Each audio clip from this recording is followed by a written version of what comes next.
All right, Connor, Week 18, the final game of the regular season. Jets playing the Patriots. Zach Wilson still in concussion protocol. Trevor Siemian will start. Have we seen the last of Zach Wilson in a Jets uniform? Yeah, that's it. That's all she wrote for the Zach Wilson era. Over, I think, maybe before it ever really began or before anyone experienced too much success on either side.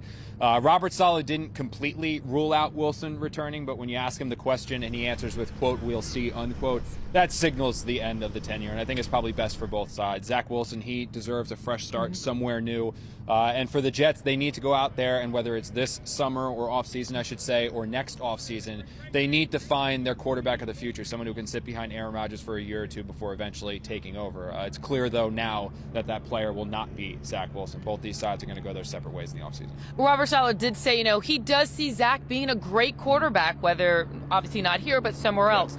So what exactly went wrong? Well, that's the crazy thing, Jeane, is that I don't think that this was necessarily the same situation that happened when the Jets and Sam Darnold separated, the player the Jets traded away and then decided to start anew with Zach Wilson.